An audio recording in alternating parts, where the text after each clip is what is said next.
Hola a todos, bienvenidos de nuevo. Esta es la segunda parte de la clase sobre trabajo, energía y potencia. En la clase anterior abarcamos todos los principios físicos y matemáticos de lo que es el concepto de trabajo y energía cinética, así como la solución de algunos problemas o ejemplos sobre esos temas. Con eso ustedes ya deberían ir avanzados en la hoja de trabajo sobre el tema, y acá con la clase de ahora vamos a culminar con los temas que nos hacen falta, y con eso ya estarán en capacidad de resolver en su totalidad la hoja de trabajo sobre el tema. Vamos a iniciar con el teorema del trabajo y la energía cinética. Un teorema es una proposición matemática que puede ser demostrable a partir de proposiciones ya demostradas. En otras palabras, un teorema es una fórmula matemática que se puede demostrar partiendo de otras fórmulas. Entonces es una fórmula que se origina a través de la combinación de otras fórmulas. Entonces el teorema del trabajo y la energía cinética dice lo siguiente: el trabajo neto es equivalente al cambio en la energía cinética. Este es el teorema del trabajo en la energía. En la clase anterior definimos el cambio en la energía cinética como el análisis en dos puntos diferentes en donde las velocidades son diferentes, por lo tanto la energía puede irse transformando o puede ir variando de un punto a otro. Entonces, al sustituir ese principio, podemos decir que trabajo neto es igual a la energía cinética final, que sería un medio de la masa por la velocidad final al cuadrado, menos la energía cinética inicial, que es un medio de la masa por la velocidad inicial al cuadrado. Entonces, esta es una fórmula que nos ayuda a simplificar el análisis de distintos problemas que involucran fuerza y movimiento. Entonces es importante anotar esta fórmula dentro de su formulario, que nos va a ayudar a resolver algunos problemas, como el ejemplo que vamos a ver a continuación. Recordar, ¿verdad?, que cuando vimos trabajo dijimos que trabajo neto es el trabajo, es la sumatoria de trabajos de todas las fuerzas que están actuando sobre una masa y le están generando un trabajo, es decir, provocan una fuerza, provocan un desplazamiento que tiene la misma dirección de la fuerza aplicada. Entonces, cuando actúan de manera simultánea varias sobre una misma masa, entonces el trabajo neto es la sumatoria de los trabajos, respetando las leyes de los signos para cada uno, ¿verdad? Como el trabajo es una cantidad vectorial, entonces si los trabajos son provocados por fuerzas que están en direcciones contrarias, se tienen que restar.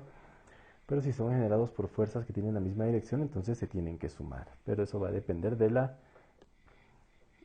magnitud y la dirección y el sentido de los vectores de fuerza en relación con la dirección del desplazamiento.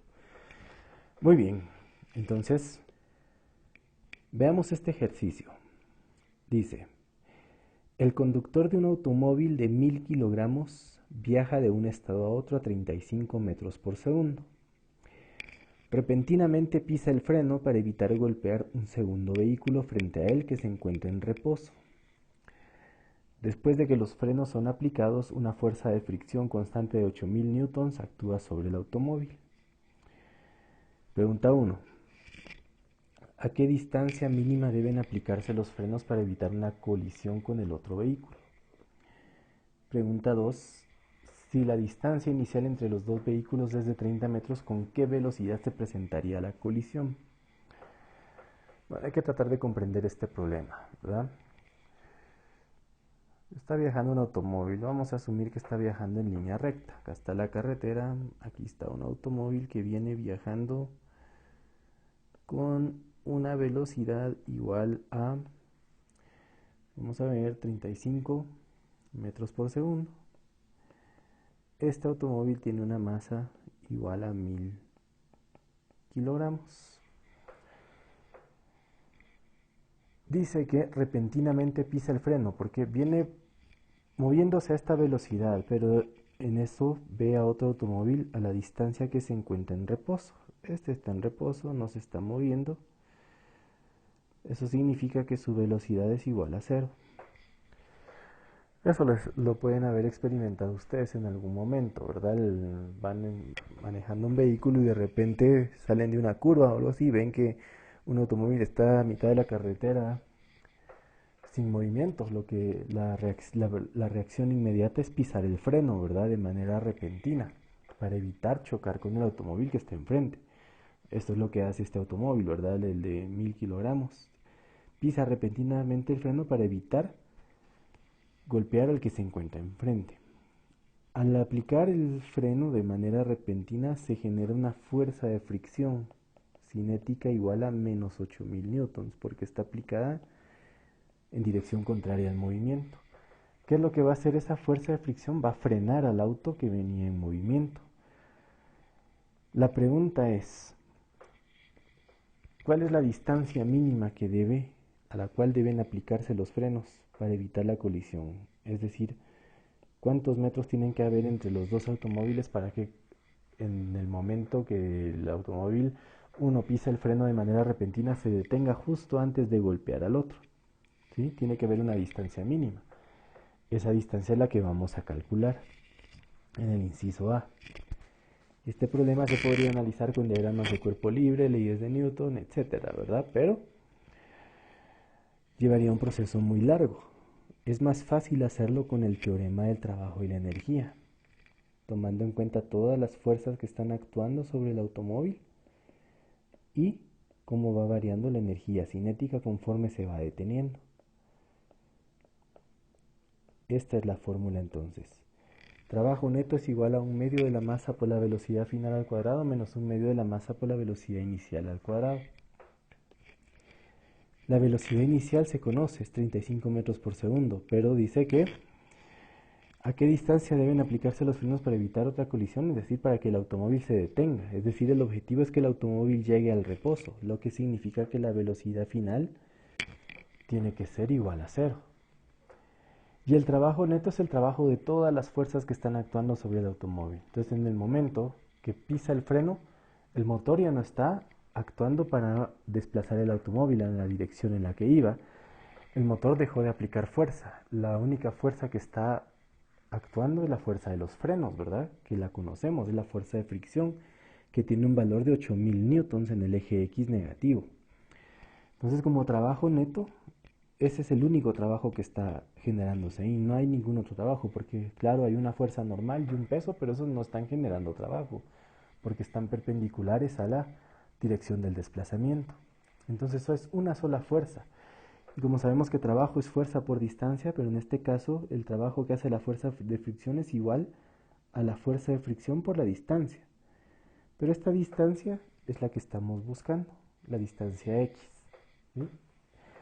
Entonces decimos trabajo que hace la fuerza de fricción por desplazamiento es igual a menos 1/2 de la masa por la velocidad inicial al cuadrado.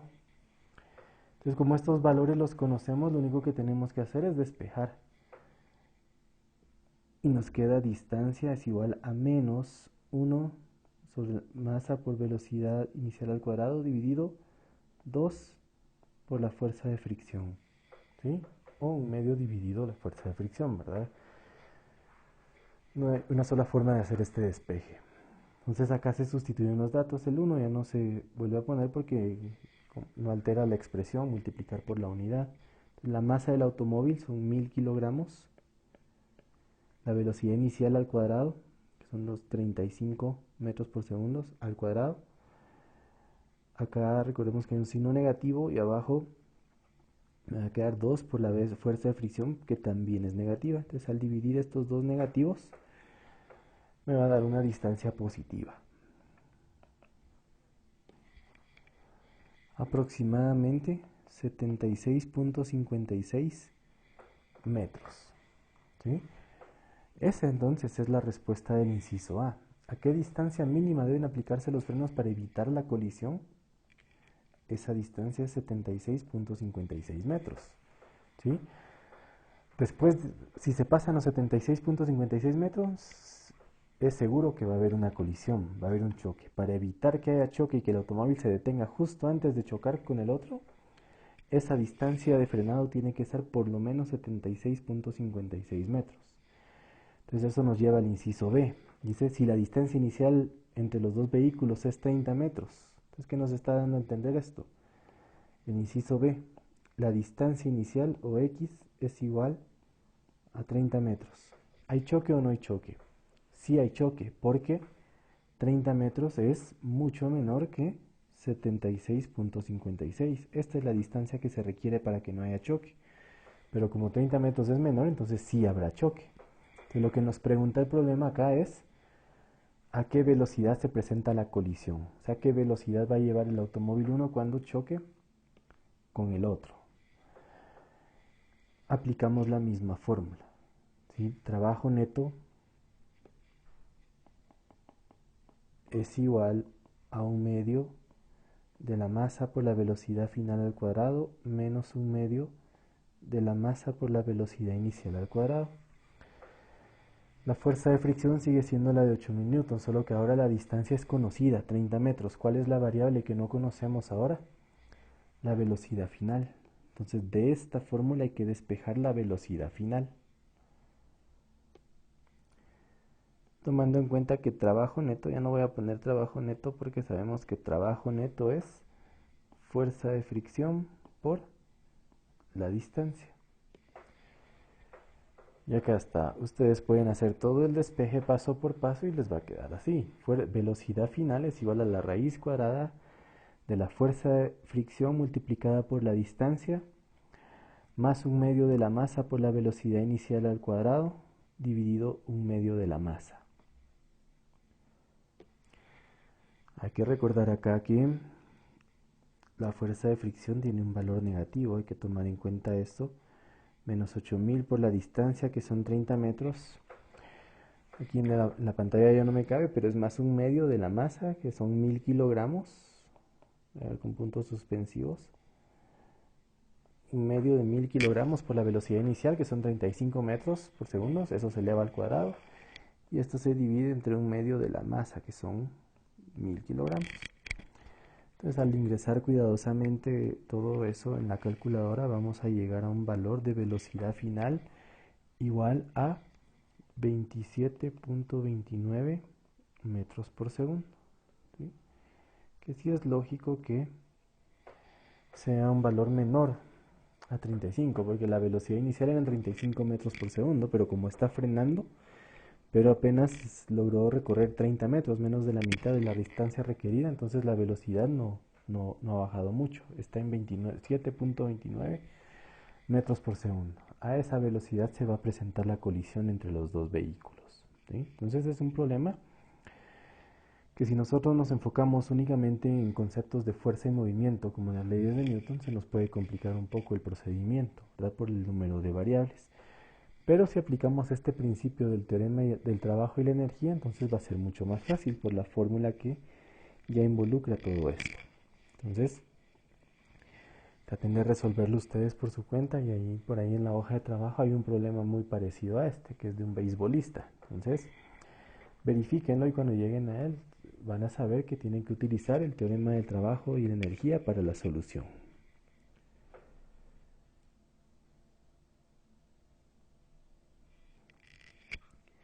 Pero bueno, ahora nos toca hablar de la energía potencial.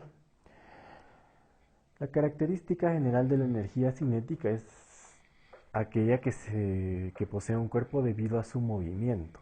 Vean la diferencia ahora. Un cuerpo puede tener energía por la forma y posición en la que se encuentra en relación a otros cuerpos. Esta forma de energía se denomina energía potencial, ¿sí? Y se define como energía potencial es igual al producto de la masa por la gravedad por la altura. A diferencia de la energía cinética que depende del movimiento, la energía potencial no depende del movimiento. Un cuerpo puede estar en reposo y puede tener energía potencial, ya que ésta depende de la posición del mismo en relación con otros cuerpos. Entonces, normalmente lo que tomamos como referencia es el suelo, ¿verdad? La superficie de la Tierra.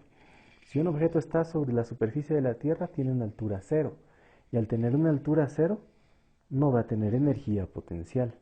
¿Sí? Para que un cuerpo tenga energía potencial, tiene que tener una altura respecto al suelo. ¿Sí? Entonces acá lo dice la teoría. H representa la altura sobre el suelo en un punto dado.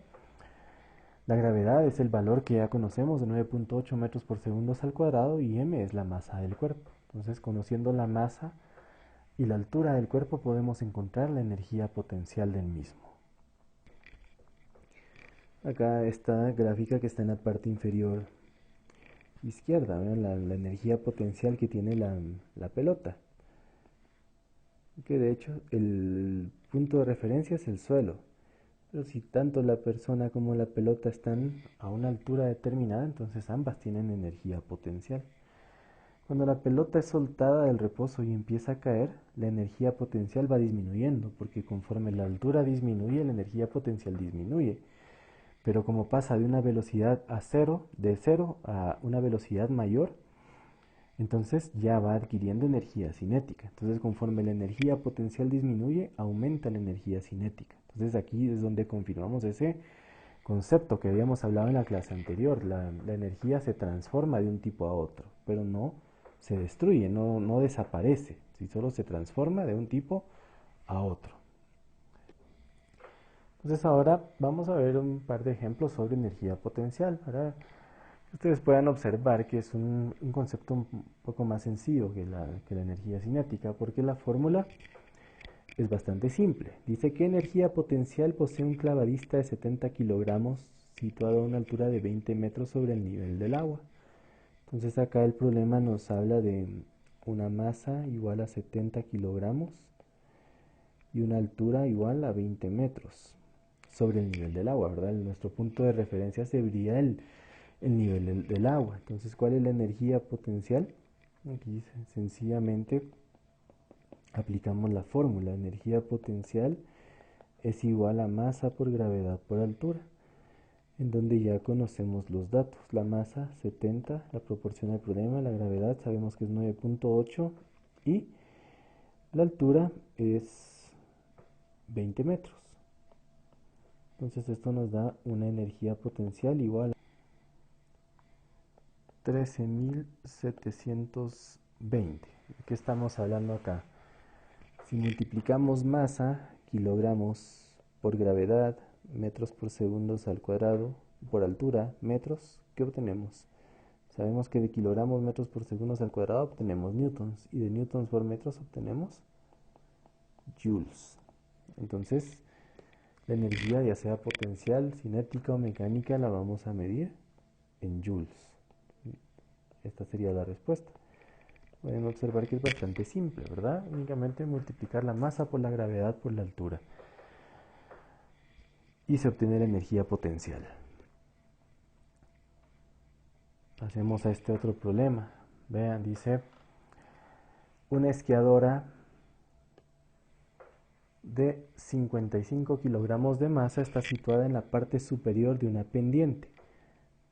Aquí nos dice que hay una pendiente, hay nieve, ¿verdad? La esquiadora se encuentra en el punto A, en la parte de arriba de la pendiente. Aquí está la esquiadora con una masa igual a 55 kilogramos. Se encuentra verticalmente 10 metros sobre un punto B ubicado en el nivel del suelo. Entonces aquí está el punto B, que es el nivel del suelo, ¿verdad? Aquí está el suelo, este es nuestro punto de referencia. ¿Cuál es la energía potencial del sistema cuando la esquiadora está en el punto A y cuando está en el punto B? Nos dice que el punto B está verticalmente, eso significa que hay una altura vertical igual a ¿cuánto? 10 metros del punto A. Entonces, acá tengo que encontrar energía potencial en el punto A y energía potencial en el punto B. Pero me doy cuenta que en el punto B no hay altura, porque la esquiadora se encuentra justo en el suelo. Entonces una altura es igual a 0. Cuando la altura es igual a 0, entonces la energía potencial es igual a 0 también. Entonces en el punto B, la energía potencial es igual a 0.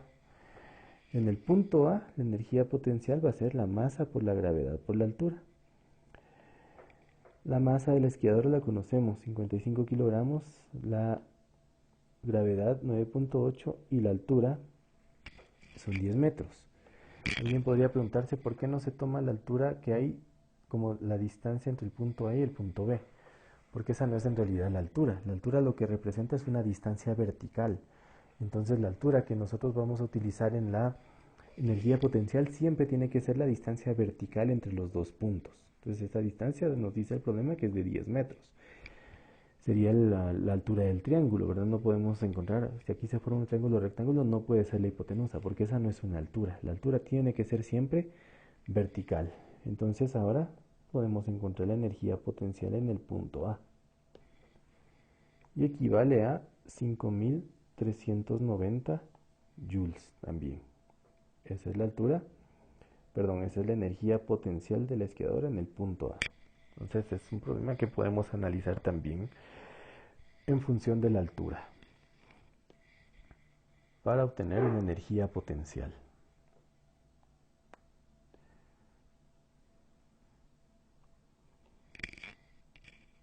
Muy bien. Ahora que hemos visto energía cinética y energía potencial, vamos a hablar sobre la energía mecánica. Nos dice la teoría que la energía mecánica es la suma de todas las energías que posee un cuerpo. Se representa con el símbolo E sub m y se define como E sub m es igual a E sub k más E sub p, que son energía cinética más energía potencial. Entonces, si yo quiero conocer la energía mecánica de un cuerpo, lo que tengo que hacer es sumar la energía potencial más la energía cinética del mismo en un punto específico. Un concepto muy importante nos dice que la energía mecánica total de un cuerpo o sistema de cuerpos permanece constante. Esto significa que no varía. La energía mecánica nunca va a variar porque no se está destruyendo, no desaparece, solo se transforma de un tipo a otro. Dice acá, cuando un objeto se deja caer desde cierta altura, al principio solo tiene energía potencial, pero adquiere velocidad conforme cae, y así la energía potencial disminuye y obtiene energía cinética. Ese es el ejemplo que les había explicado anteriormente, ¿verdad? La energía va cambiando de un tipo a otro, pero no disminuye ni aumenta la cantidad. Entonces a eso se le llama conservación de la energía. Lo que nos lleva a hablar de otro teorema importante, ¿verdad? El teorema de conservación de la energía mecánica. Este teorema nos dice que si existe un cambio en la energía mecánica, ese cambio se va a traducir como un cambio en energía cinética más un cambio en la energía potencial. ¿Sí? Como sabemos que energía de la fórmula anterior que aparece acá, energía mecánica es igual a energía cinética más energía potencial, entonces el cambio en la energía mecánica es igual al cambio en la energía cinética más el cambio en la energía potencial. Pero como la energía no cambia, en cantidad no aumenta ni disminuye, entonces la energía mecánica no va a experimentar ningún cambio. Lo que significa que la energía mecánica, el cambio en la energía mecánica es igual a cero. A eso se le llama conservación de la energía mecánica, que no existen cambios en ella. Entonces, si despejamos esta fórmula, entonces la energía cinética pasa del otro lado. Puede pasar como negativa, entonces me quedaría menos el cambio en la energía cinética es igual al cambio en energía potencial. Y como bien sabemos, el cambio en la energía cinética, habíamos dicho anteriormente, en la clase anterior, el cambio en la energía cinética es 1/2 de la masa por la velocidad final al cuadrado menos 1/2 de la masa por la velocidad inicial al cuadrado. Por lo tanto, el cambio en la energía potencial va a ser igual a la masa por la gravedad por la altura final menos masa por gravedad por altura inicial, ya que esta depende de la altura. En cambio, la cinética depende de la velocidad. Entonces, al sustituir estos principios en el teorema del trabajo y la energía, nos quedaría de esta manera, menos 1/2 de la masa por la velocidad final al cuadrado, que es la diferencia, ¿verdad?, entre ambas. Y al hacer un poco de manipulación aritmética, podemos llevarla a otra expresión. Ya llegaríamos a esta expresión, que es el teorema de conservación de la energía mecánica, que es una fórmula que también podemos utilizar en la solución de distintos problemas, como el que vamos a ver a continuación. Es importante que anoten y que vayan agregando estos principios a su formulario, ¿verdad? Y que sepan de qué se trata. Esto le llamamos teorema de conservación de la energía mecánica. Entonces veamos este ejercicio. Dice, determina la altura desde la que se tendría que dejar caer una pelota de tal modo que tuviera una velocidad de 9 metros por segundo justo antes de que toque la superficie del suelo. Entonces se deja caer una pelota desde cierta altura, que no sabemos cuál es. Se deja caer significa velocidad inicial igual a 0. Lo que buscamos es que la velocidad final sea igual a 9 metros por segundo. Pero como es una velocidad que viene hacia abajo, sabemos que es un signo negativo. Solo nos da esos datos el problema, no nos da tiempo, sabemos la gravedad y todo, pero lo que estamos buscando es de qué altura tiene que caer esta pelota para que la velocidad final sea menos 9 metros por segundo. Si nosotros intentamos hacer este problema con cinemática se puede complicar un poco, porque por el número de variables habría que hacer ciertas combinaciones que nos haría más largo el procedimiento. Pero ese procedimiento se puede reducir aplicando el teorema de conservación de la energía mecánica, que es el que tenemos acá. Entonces sabemos acá, si nuestro punto de referencia está acá arriba, en la parte, estoy acá del lado izquierdo en la pantalla, ubicamos el plano cartesiano acá y esto es nuestro punto de referencia, significa que acá va a estar la altura inicial y acá va a estar la altura final. Entonces la velocidad inicial va a ser igual a 0. Y la altura final también va a ser igual a 0, porque el nivel del suelo está acá, en este punto. Este es el suelo, entonces aquí el suelo tiene una altura 0. La que estamos buscando nosotros es la altura inicial, que es la distancia del suelo al punto desde donde se deja caer la pelota. Entonces tenemos la fórmula que nos queda de esta manera, 1/2 de la masa por la velocidad final al cuadrado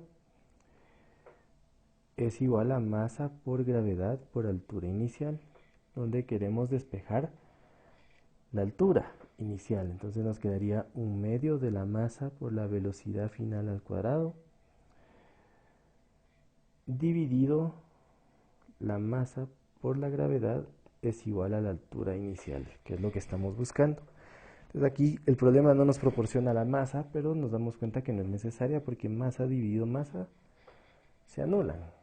Entonces nos quedaría, en este caso, 1/2 de la velocidad final al cuadrado, pero la velocidad sabemos que es menos 9 metros por segundo al cuadrado, que este menos 9 al elevarlo al cuadrado nos va a quedar positivo, ¿verdad? Y esto dividido la gravedad, 9.8 metros por segundo al cuadrado, y esto es la altura que estamos buscando. Y esto nos da un valor aproximado de 4.13 metros. ¿Sí? Entonces es una manera muy sencilla de resolver el problema utilizando el teorema de conservación de la energía mecánica. Es decir, un objeto conforme va cayendo va perdiendo energía potencial, pero va ganando energía cinética, ¿verdad? Se transforma de un tipo a otro de energía. Y por ahí van a poder resolver algún ejercicio de este tipo en la hoja de trabajo, para que sepan cómo se aplica este principio de manera adecuada. Bien, entonces ya solo nos falta ver el concepto de potencia. Este tema abarca trabajo, energía, potencia. Ya abarcamos trabajo, energía cinética, energía potencial, energía mecánica, conservación de la energía mecánica, teorema del trabajo y la energía en la solución de problemas. Ahora vamos a hablar un poquito sobre el concepto de potencia. Nos dice la teoría que cuando nosotros hablamos de trabajo, el trabajo generalmente no toma en cuenta el tiempo durante el cual se efectúa el mismo. Es decir, cuando nosotros empezamos a hablar del trabajo, decimos que una fuerza se aplica en una masa, lo que provoca un desplazamiento, ¿sí? Pero únicamente. Entonces, en función de esto, decimos que si la fuerza y el desplazamiento tienen la misma dirección, entonces trabajo es igual a fuerza por desplazamiento. Pero ¿qué pasaría si nosotros queremos tomar en cuenta el tiempo que le toma a la fuerza mover esta masa esa distancia? Entonces, cuando nosotros involucramos la variable del tiempo, entonces ahí es donde surge el concepto de potencia, que es una magnitud física también, derivada. Nos dice que potencia es la relación que existe entre el trabajo y el tiempo durante el cual se efectúa dicho trabajo. Para que ustedes puedan conocer mejor el concepto de potencia, piensen en un ejemplo. Ustedes quieren trasladar un objeto pesado de un punto a otro. Ustedes levantan un objeto cualquiera, digamos, están en una competencia, levantan una piedra que pese unas 100 libras y la quieren llevar de un punto a otro, de una distancia de 6 metros. ¿Hay alguna diferencia si ustedes levantan la piedra y se van corriendo? ¿O a que si levantan la piedra y la trasladan de un punto a otro caminando? ¿Consideran ustedes que va a haber alguna diferencia? Si se van corriendo van a llegar en menos tiempo, pero van a estar más cansados, van a hacer más trabajo, van a gastar más energía, ¿sí? Entonces, ahí es donde entra la potencia, requieren de una mayor potencia. Pero si solo levantan la piedra y se van caminando, van tomando aire conforme van caminando, entonces ahí no gastan mucha energía, pero llegan en un tiempo más prolongado. Entonces, si quieren llegar en un tiempo menor, tienen que gastar más energía y eso involucra aumentar la potencia, ¿sí? Entonces, con ese ejemplo ustedes podrían visualizar o analizar mejor el concepto de potencia, la relación que existe entre el trabajo y el tiempo durante el cual se efectúa dicho trabajo. Esto nos da esta fórmula: potencia es igual a trabajo partido tiempo. Si nosotros analizamos esto como un movimiento constante, en donde no hay aceleración, entonces sabemos que trabajo es igual a fuerza por desplazamiento. Si esto lo sustituimos en la fórmula de la potencia, obtendríamos que potencia es igual a fuerza por desplazamiento dividido tiempo. El movimiento rectilíneo uniforme nos dice que distancia partido tiempo es igual a velocidad. Entonces esto se transforma en fuerza por velocidad, que es la fórmula alternativa que tenemos acá. Entonces, para analizar la potencia tenemos estas dos fórmulas. Potencia es igual a trabajo partido tiempo y potencia es igual a fuerza por velocidad. Para cualquiera de los dos casos la unidad de medida va a ser la misma. En el sistema internacional la potencia se mide en watts. Y para el sistema inglés la potencia se mide en caballos de fuerza o horsepower. Debido a su nombre en inglés, entonces se utiliza la abreviatura HP. Entonces es importante conocer un factor de conversión entre los watts y los caballos de fuerza. Entonces pueden buscar ahí en su tabla de conversiones y consiguen un factor que traslade de caballos de fuerza a watts. En el caso de que no exista, entonces podemos utilizar el siguiente. Un caballo de fuerza equivale a 745.7 watts. Entonces es importante anotar este factor, ¿verdad? Ahí en su formulario o en su en su tabla de conversiones, porque nos va a servir para convertir algunos problemas ahí, en donde la unidad de medida no sea la que estamos buscando. Bien, entonces nos vamos a meter ya a resolver algunos ejemplos sobre potencia. Vean este, dice: un elevador de 1000 kilogramos transporta una carga máxima de 800 kilogramos. Una fuerza de fricción constante de 4000 newtons retarda su movimiento hacia arriba. ¿Qué potencia mínima en kilowatts y en caballos de fuerza debe entregar el motor para levantar el elevador completamente cargado con una velocidad constante de 3 metros por segundo? Muy bien. Aquí no sería útil un diagrama de cuerpo libre. Este es el elevador. Dice que transporta una carga máxima de 8000 kilogramos y el elevador tiene 1000 kilogramos. O sea, hay una masa total, elevador más carga, de 1800 kilogramos. Eso quiere decir que hay un peso equivalente a 17.640 newtons. Es el peso del elevador más la carga que lleva. Dice que una fuerza de fricción de 4.000 newtons retarda su movimiento hacia arriba. Se opone al movimiento. El elevador, como bien sabemos, funciona con cables. Para que el elevador suba tiene que llevar una tensión, una fuerza de tensión. Pero hay dos fuerzas que se están oponiendo a este movimiento. Una es el peso, 17.640 newtons, y la otra es la fuerza de fricción que retarda el movimiento, 4.000 newtons. Esas dos fuerzas están retardando el movimiento. Acá nos habla de que hay un motor que tiene que levantar el elevador hacia arriba, vencer las dos fuerzas que se están oponiendo y mover el elevador con una velocidad constante de 3 metros por segundo. ¿Qué significa constante? Que la velocidad no cambia, tiene que ser en todo momento 3 metros por segundo. No hay aceleración. Eso significa que sumatoria de las fuerzas es igual a cero, ¿verdad? Primera ley de Newton, sumatoria de fuerzas es igual a cero. Y esto me dice que la tensión es igual a 17.640, que es el peso, más 4.000. Por lo tanto, la fuerza de tensión es 21.640 newtons. ¿Sí? Como conozco la fuerza que levanta el elevador y la velocidad a la que debe ir, entonces puedo aplicar esta fórmula que dice potencia es igual a fuerza por velocidad. Potencia es igual a la fuerza de 21.640 por la velocidad, que son 3 metros por segundo. Entonces la potencia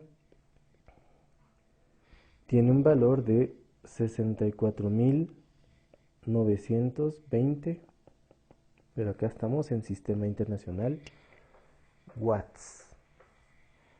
Ojo con esto, porque el problema nos pide kilowatts. Pero un kilowatt sabemos que es igual a 1000 watts. ¿Sí? El prefijo kilo significa 1000. Entonces, si dividimos 64.920 entre 1000, nos da 64.92. Entonces, la potencia es igual a 64.92 kilowatts. Y esta es nuestra primera respuesta. Pero también nos piden el problema en caballos de fuerza. Entonces decimos, como ya tenemos un factor de conversión, 64.920 watts, lo multiplicamos por 745.7 watts, que tiene un caballo de fuerza. Entonces acá eliminamos watts con watts y nos queda una potencia igual a 87.06 caballos de fuerza. Entonces esta sería nuestra respuesta. 87.606 caballos de fuerza. Ahí está, la potencia en kilowatts y en caballos de fuerza, ¿sí? Para el mismo elevador.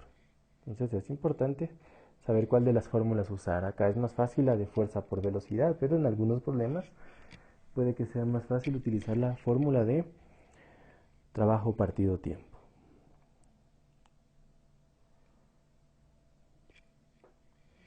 Bien, veamos este problema ahora. Dice: un cable impulsado por un motor levanta por una pendiente de 30 grados a un esquiador de 70 kilogramos de masa. Pregunta cuánto trabajo se necesita para jalar los 60 metros hacia arriba de la pendiente sin fricción con una velocidad de 2 metros por segundo. ¿Y qué potencia debe tener un motor para realizar esa tarea? Bueno, acá es más fácil hacer un pequeño dibujo de lo que está ocurriendo. Dice un cable. Hay un esquiador. Vamos a representar al esquiador como este cuadrado acá de 70 kilogramos de masa. Una masa. Hay un cable que está jalando a este esquiador pendiente hacia arriba, ¿verdad? una fuerza de tensión impulsada por un motor, ¿verdad? El motor se encuentra hasta arriba y está jalando al esquiador. Esta es una pendiente de 30 grados. Y lo que nos pregunta el primer inciso es, ¿cuál es el trabajo realizado? Nosotros sabemos que trabajo es igual a fuerza por distancia. En este caso, como no hay una fuerza de fricción, porque nos dice el problema que la pendiente está sin fricción, entonces no hay una fuerza de fricción que se oponga al desplazamiento. Pero sí hay una componente del peso, porque la gravedad está haciendo que el bloque tienda a irse hacia abajo. Entonces la fuerza de tensión tiene que vencer a la fuerza de gravedad. Y como no hay fricción y el movimiento se puede considerar constante, cuando estamos hablando de potencia, velocidad 2 metros por segundo. Esto tiene que tener una velocidad 2 metros por segundo y la distancia es de 60 metros. Entonces lo único que tenemos que encontrar es la fuerza de tensión, pero la fuerza de tensión por la tercera ley de Newton es igual a la componente X del peso, ¿sí? Que como bien sabemos, si el ángulo está en esta dirección y el peso está acá, este ángulo es el mismo que está acá. Eso significa que X pasa a ser el cateto opuesto. La tensión entonces es la componente X, que sería el peso, 70 kilogramos por 9.8, cateto opuesto, seno de 30 grados. Esa es la fuerza de tensión, que nos da un valor igual a 343 newtons. Y teniendo este valor ya podemos calcular el trabajo, que es fuerza 343 newtons multiplicado por la distancia, que son 60 metros. Entonces decimos que trabajo es igual a 20.580 joules. Teniendo el trabajo, entonces ya se puede calcular la potencia. Nuevamente usamos la fórmula de potencia es igual a fuerza por velocidad. No podemos usar la de trabajo partido tiempo porque no conocemos el tiempo que le toma subir. Se podría calcular tal vez con cinemática, pero es más fácil usar la fórmula de potencia es igual a fuerza por velocidad, porque ya se conoce la fuerza y se conoce la velocidad también. La fuerza, dijimos, 343 newtons y la velocidad son 2 metros por segundo. Por lo tanto, la potencia nos da un valor de 686 watts. Y acá está resuelto el problema. Inciso A, ya conocemos el trabajo para jalar los 60 metros, y el inciso B, la potencia que debe entregar el motor.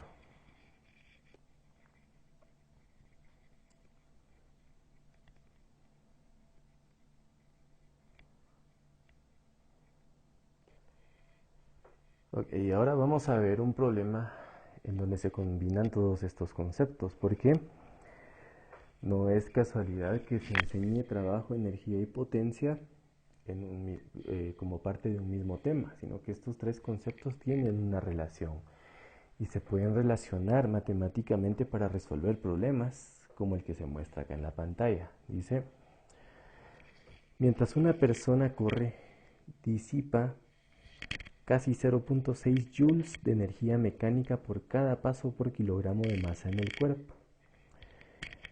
Si una persona de 60 kilogramos desarrolla una potencia de 70 watts durante una carrera, ¿qué tan rápido está corriendo la persona? Considere un paso de carrera de 1.5 metros de longitud. Bueno, parece un poco confuso al inicio, pero solo se trata de ir analizando qué es lo que ocurre dentro de este problema. Nos están pidiendo de entrada la velocidad de una persona. Vean acá, dice qué tan rápido está corriendo. Pero hay un problema donde está involucrada la potencia, donde está involucrado el trabajo, la fuerza, la velocidad. Entonces una fórmula que me puede proporcionar eso es la fórmula de potencia, fuerza por velocidad. Entonces si yo quiero encontrar una velocidad, tengo que dividir la potencia entre la fuerza. Entonces ahora me voy a buscar esos datos. Ya la potencia la conozco. Vean acá dice 70 watts. Mientras una persona de 60 kilogramos está corriendo, desarrolla una potencia de 70 watts. Ahora tengo que buscar la fuerza. Pero ¿de dónde sale esa fuerza? Me da el problema una distancia también. Entonces yo puedo decir trabajo es igual a fuerza por distancia. Y aquí puedo encontrar la fuerza. Fuerza es igual a trabajo partido distancia. Ya conozco la distancia, son 1.5 metros de longitud. Pero ahora, ¿de dónde sale el trabajo? El trabajo es la energía mecánica disipada, porque trabajo es energía, lo habíamos mencionado anteriormente. Si nosotros corremos, estamos gastando energía, pero esa energía equivale al trabajo que nosotros estamos haciendo para correr. Entonces dice que la persona disipa 0.6 joules de energía mecánica. Ese es el trabajo, 0.6 joules. Pero por cada kilogramo de masa en el cuerpo, por cada kilogramo. Pero si una persona tiene una masa igual a 60 kilogramos, entonces ¿cuál es el trabajo total? Los 0.6 joules por los 60 kilogramos de masa en el cuerpo. Y esto equivale a un trabajo neto o trabajo total, que es energía mecánica disipada igual a 36 joules. Y aquí está el trabajo. Entonces el trabajo lo llevo a esta fórmula y obtengo fuerza es igual a trabajo 36 joules dividido la distancia, que es 1.5 metros. 36 dividido 1.5 equivale a una fuerza de 24 newtons. Y esta fuerza de 24 newtons la llevo a la fórmula de la velocidad. Velocidad es igual a potencia partido fuerza. La potencia son 70 watts y la fuerza que acabo de encontrar son 24 newtons. Entonces 70 dividido 24 equivale a una velocidad igual a 2.92 metros por segundo.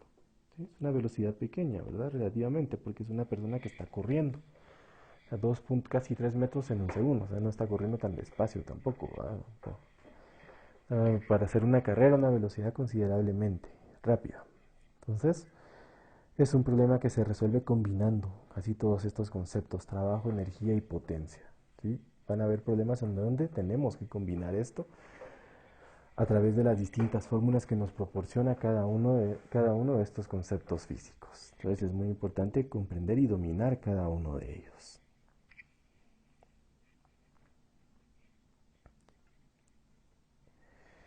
Muy bien, entonces para culminar ahora con este tema vamos a resolver algunos ejercicios tomados de la hoja de trabajo. Ustedes deben resolver. Es importante que si ya se sienten cansados ya de estar visualizando esto, pueden tomar un breve descanso, pueden pausar el video, verlo un tiempo después o al siguiente día, dependiendo cómo estén en condiciones de tiempo, ¿verdad? Previo a realizar las actividades. Pero si ya lo van a visualizar, entonces vamos a resolver problemas de este tipo. Dice acá, número 1.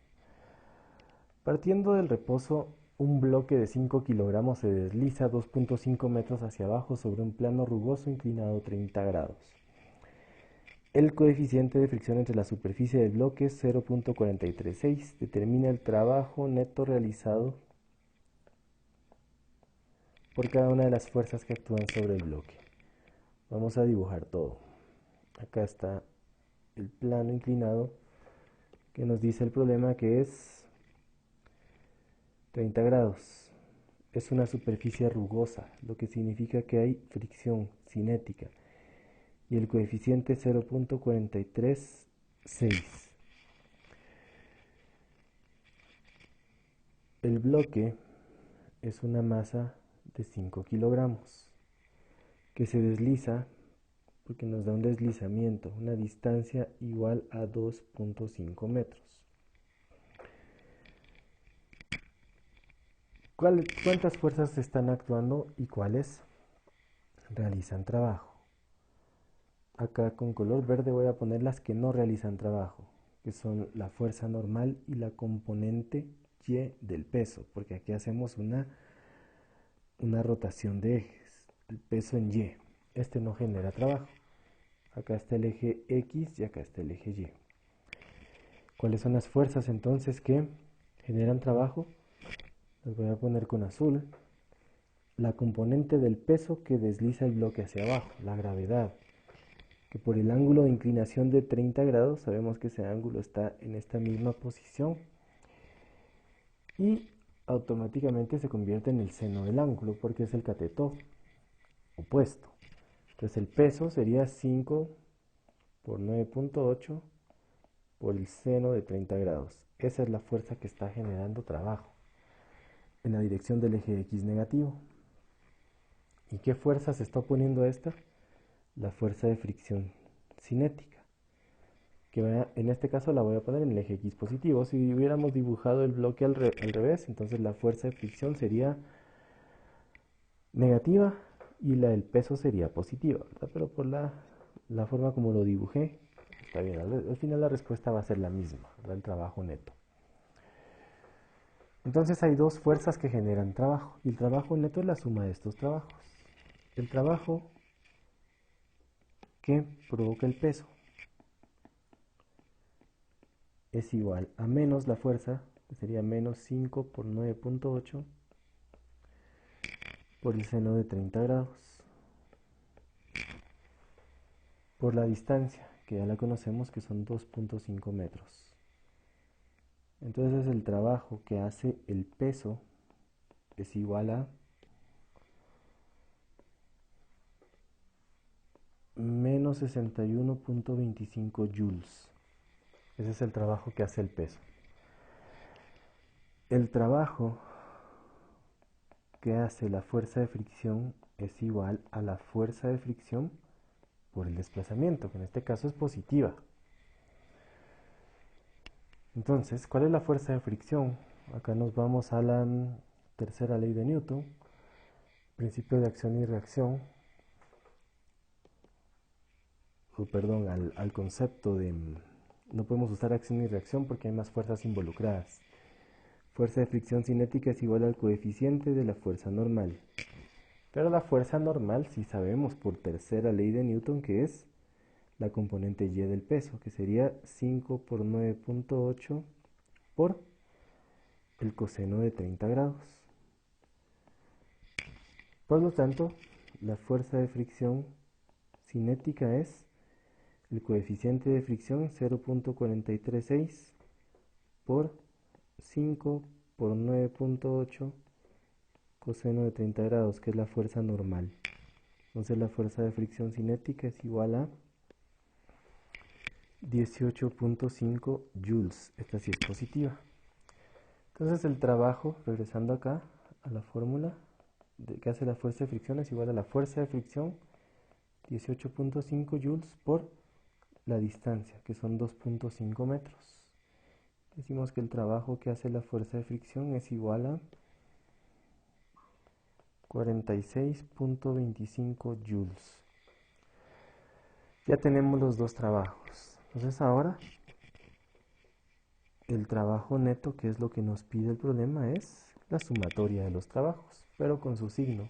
El trabajo que hace el peso es menos 61.25 y el trabajo que hace la fuerza de fricción es 46.25. Entonces, la resta de estos dos es lo que estamos buscando. Es igual a menos 15 joules. ¿Sí? O sea que el trabajo que predomina es el que va en la dirección del eje X negativo, porque el bloque se está deslizando hacia abajo, ¿verdad? Entonces, por la forma como hicimos el dibujo, el bloque se desliza en el eje X negativo. ¿Sí? Acá no es de preocuparse si la respuesta les hubiera salido positiva. ¿Qué pasa cuando la respuesta es positiva? Es Eso significa que el bloque se desliza en la dirección contraria, pero probablemente alguien hizo el dibujo al revés, ¿verdad? Entonces, esto al final no es importante porque depende de la referencia que nosotros le demos al inicio. ¿Sí? Trabajo neto, lo que importa es la magnitud, 15 joules.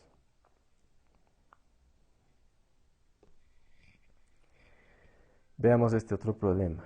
Dice, un mecánico empuja un automóvil de 2.500 kilogramos partiendo del reposo, realizando 5.000 joules de trabajo en el proceso.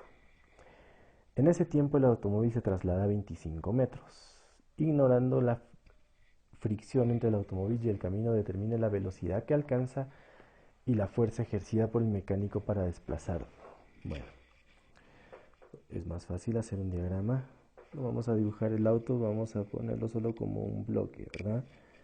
Este es el auto, mide tiene una masa de 2.500 kilogramos. El mecánico ejerce una fuerza para empujarlo. No nos dan la magnitud de la fuerza. Esa es una de las incógnitas. Pero sí nos dicen que el automóvil parte del reposo, velocidad inicial igual a 0. Y que al momento de empujar se genera un trabajo igual a 5.000 joules. Y que en este tiempo, que no sabemos cuál es, el automóvil se desplaza 25 metros. Dice que hay que ignorar la fricción entre el automóvil y el camino. Se ignora la fricción, no se considera para el problema. Determinar la velocidad que alcanza, velocidad final y la fuerza ejercida por el mecánico para desplazarlo. Bueno, entonces aquí podemos encontrar la fuerza primero, porque sabemos que trabajo es igual a fuerza por distancia. Tanto la fuerza como la distancia van en la misma dirección, por lo tanto es un trabajo positivo. Pero si despejamos la fuerza, ¿qué es lo que estamos buscando? La fuerza es igual a trabajo dividido la distancia. Conocemos ambas. Trabajo es 5.000 joules y la distancia son 25 metros. Por lo tanto, la fuerza es equivalente a 200 newtons. Vean que acá tenemos ya nuestra primera respuesta. La fuerza que el mecánico ejerce sobre el automóvil para desplazarlo es 200 newtons. Ahora lo otro lo podemos encontrar con cinemática, ¿verdad? Porque sabemos que parte del reposo y se desplaza a una velocidad, se desplaza hasta llegar a cierta velocidad, una distancia de 25 metros. Esa distancia es posible encontrarla, la velocidad final es posible encontrarla con la fórmula cinemática. Velocidad final es igual a velocidad inicial más aceleración por tiempo. Solo que no conocemos ni la aceleración ni el tiempo, ¿verdad? Entonces, posiblemente no sea buena idea esta. Vamos a descartarla. Veamos esta otra fórmula. Esta sí es posible utilizarla. La velocidad inicial es igual a 0. La velocidad final va a ser la raíz cuadrada de 2 veces la aceleración por la distancia. Pero la distancia la conocemos, 25 metros, nos falta la aceleración. Pero acá es donde empleamos segunda ley de Newton. Segunda ley de Newton nos dice fuerza es igual a masa por aceleración. Entonces aceleración es igual a fuerza partido masa. Acabamos de encontrar la fuerza, son 200 newtons. Y la masa del automóvil son 2.500 kilogramos. Por lo que la aceleración equivale a 0.08 metros por segundo al cuadrado. Sí, es una aceleración muy pequeña porque es un mecánico empujando un automóvil, ¿verdad? Va caminando prácticamente. Entonces acá ya podemos sustituir esa aceleración y decir velocidad final es la raíz cuadrada de 2 veces la aceleración por la distancia de 25 metros. Nos da un valor de velocidad final igual a 2 metros por segundo. En realidad no va tan despacio, ¿verdad? Este es el valor que nos arroja el cálculo para obtener la velocidad final en esos 25 metros. Entonces acá ya estamos usando estos conceptos, pero los estamos combinando con conceptos que aprendimos en temas anteriores, lo cual es importante también porque todo guarda una relación. Aquí ya usamos cinemática y segunda ley de Newton. Es posible también combinar todos esos conceptos para poder resolver algún problema de esta naturaleza.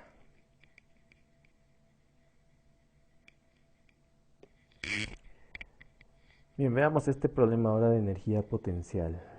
Dice, un pequeño de 350 newtons está en un columpio unido a unas cuerdas de 1.75 metros de largo. Determine la energía potencial asociada al pequeño relativa a su posición más baja cuando las cuerdas están horizontales, las cuerdas hacen un ángulo de 30 con la vertical, el pequeño está en la parte inferior de un arco circular. Bueno, hay un columpio. Vemos que acá está el tubo o la base donde cuelga el columpio. Vamos a ver el columpio de forma lateral, es decir, no estamos parados enfrente del niño, sino que estamos parados a la par, a un lado. Lo que vamos a ver es esto, el columpio se va a mover en esta dirección, hacia acá y hacia acá. Y nos dice el problema que el punto de referencia es la parte más baja. Entonces el punto de referencia aquí no es el suelo, sino que la parte más baja del columpio. Que si nosotros tomamos en cuenta la distancia de las cuerdas más el columpio, le vamos a poner a eso 1.75 metros de largo. El peso del niño más el columpio, vamos a asumir que es un sistema completo, es igual a 350 newtons. Pero como estamos hablando de energía potencial, en algún momento vamos a necesitar la masa. Es posible masa por gravedad, pero para multiplicar masa por gravedad ya estamos obteniendo 350 newtons. Pero para que ustedes puedan tenerlo un poco claro y no se confundan con esto, vamos a encontrar la masa. La masa es el peso partido de la gravedad, es decir, 350 dividido 9.8, que son 35.71 kilogramos. La masa del niño. La masa del sistema. ¿Qué nos dice acá el problema? Hay que encontrar tres energías potenciales. Número 1, cuando las cuerdas están horizontales. Número 2, cuando las cuerdas hacen un ángulo de 30 con la vertical. Y número 3, cuando el pequeño está en la parte inferior. O sea, el inciso C, el dibujo que está acá es el inciso C, porque el niño está en la parte más baja del columpio. ¿Cuál es la altura acá en este punto? 0. ¿Sí? Acá no hay altura porque el niño está justo en el punto de referencia, que es la parte más baja. Entonces acá en el inciso C, la energía potencial es igual a 0. ¿Qué pasa con el inciso A? Acá está la base del columpio, pero el niño ahora, si se dan cuenta, voy a dibujar las cuerdas de otro color, está balanceándose con tal fuerza de que se quedó completamente horizontal. No sé si alguna vez ustedes hicieron eso en un columpio. Se quedó completamente horizontal. Entonces, ¿cuál es la distancia? Si el punto de referencia estaba acá en la parte más baja, ¿cuánto subió? Como esto es un círculo lo que describe, entonces la misma distancia. La altura que hay acá son las cuerdas, 1.75 metros. Entonces, como hay altura, aquí sí hay energía potencial. Y decimos que la energía potencial es igual a masa por gravedad por altura. Pero multiplicar masa por gravedad son 350. Lo podemos hacer otra vez si ustedes quieren. La masa 35.71, la gravedad 9.8 y la altura 1.75 metros. Por lo tanto, para el inciso A, la energía potencial equivale a 612.43 joules. Esta es la respuesta del inciso A. Ya tenemos la del inciso C, energía potencial igual a cero, la más fácil. Ahora nos vamos al inciso B.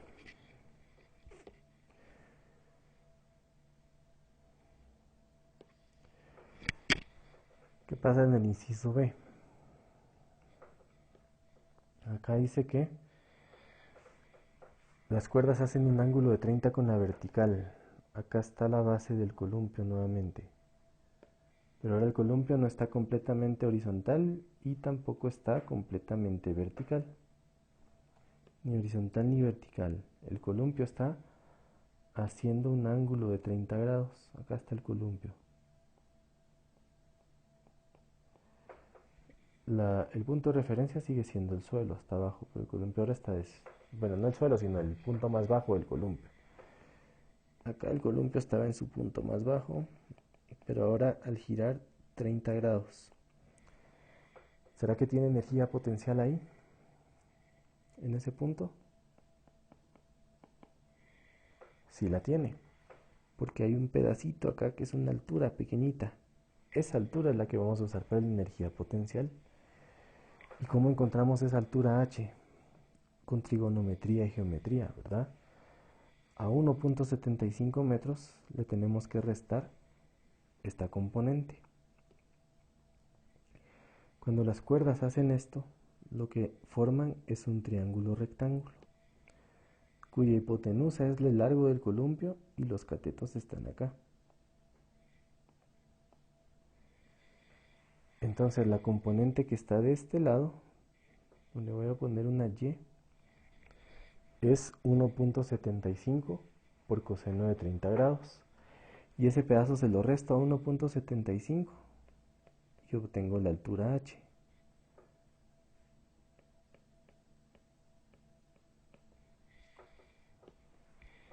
Que son 0.23 centímetros. Perdón, 23 metros. Es un pedazo pequeño, como lo habíamos visto. Entonces, esa altura es la que usa una fórmula de la energía potencial. La masa, 35.71, la gravedad y la altura, que en este caso son 0.23 metros. Y eso me da la energía potencial para el inciso B, que equivale a 80.49 joules. Y aquí está entonces. Encontramos tres energías potenciales para diferentes posiciones del columpio. Es importante usar la lógica del problema, ¿verdad? Para hacer el cálculo. Va a haber energía potencial siempre que haya altura. Entonces lo tenemos que saber cuál es esa altura vertical respecto al punto de referencia para poder introducirla en la fórmula.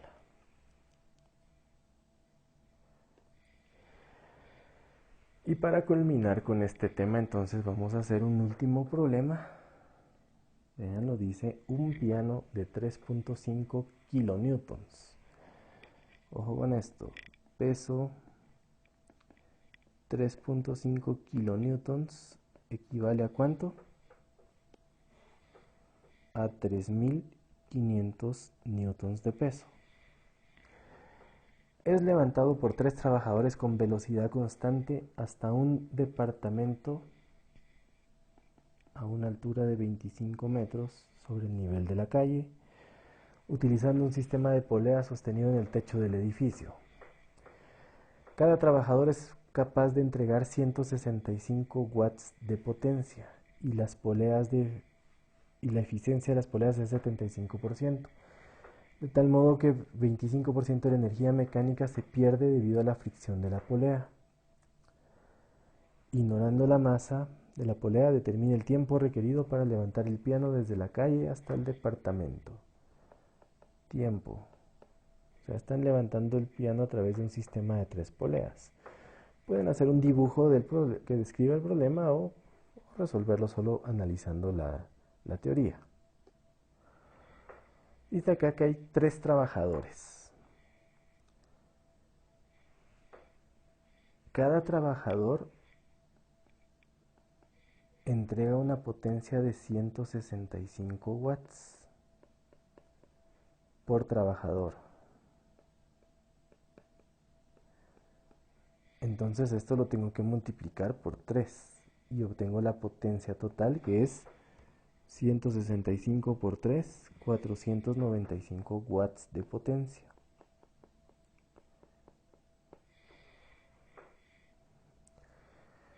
Ahora vengo y veo que hay una fórmula que me dice que potencia es igual a trabajo partido tiempo. Entonces, como el problema me está pidiendo el tiempo requerido para levantar el piano desde la calle hasta el departamento, puedo despejar el tiempo y decir tiempo es igual a trabajo partido potencia. Ya tengo la potencia, la acabo de averiguar, pero necesito encontrar el trabajo ahora. Me vengo de este lado y digo que trabajo es igual a fuerza por distancia. Entonces, acá observo. Tercera ley de Newton. ¿Qué fuerza se necesita para levantar un piano de 3500 newtons? Es una fuerza que equivalga a los mismos 3500 newtons, ¿verdad? Tercera ley de Newton.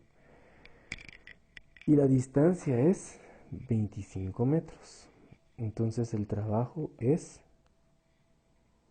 87.500 joules. Pero todavía no puedo llevar ese dato porque vean, hay una parte muy importante que dice que la eficiencia de las poleas es 75%. Por lo tanto, 25% de la energía mecánica se pierde debido a la fricción de la polea. O sea que este trabajo, 87.500 sería el 100%, si no se perdiera energía mecánica por las poleas. Pero como se pierde 25%, entonces hay que multiplicar esto por 0,75, porque solo el 75% de 87.500 es el trabajo realizado. Entonces eso nos da un trabajo de 65.625 joules, es el 75% por la eficiencia de las poleas. Entonces este trabajo ya lo puedo traer a la fórmula y digo que tiempo es igual a 65.625 joules dividido la potencia, que son 495 watts. Y esto me da aproximadamente 132.58 segundos. Entonces a 3 trabajadores mediante un sistema de poleas van a levantar un piano que pesa 3500 newtons, 25 metros hacia arriba en el edificio en un tiempo de 132.58 segundos. Si queremos interpretarlo de una mejor manera, podemos decir que esto equivale más o menos a 2.21 minutos. Este tiempo les va a tomar subir el piano. ¿Sí? Como el problema no nos dice si tiene que estar en segundos o en minutos, pero podemos expresarlo en cualquiera de las dos. 132.58 segundos o 2.21 minutos. Muy bien, entonces acá también estamos aplicando los conceptos aprendidos. Acá culminamos con este tema entonces de trabajo, energía y potencia. Ahora ustedes están en capacidad ya de resolver la hoja de trabajo sobre este tema, que podrán descargar de la plataforma, resolverla y luego entregarla a través de la misma plataforma con la metodología que todos conocen. Al finalizar este tema estamos también ya en capacidad de resolver el examen corto, que en los próximos días les estaré dando indicaciones sobre la metodología, que ustedes ya la conocen, ¿verdad? Solo vamos a definir las fechas para realizar la prueba. Pero por el momento lo dejamos acá. Cuídense bastante. Hasta la próxima.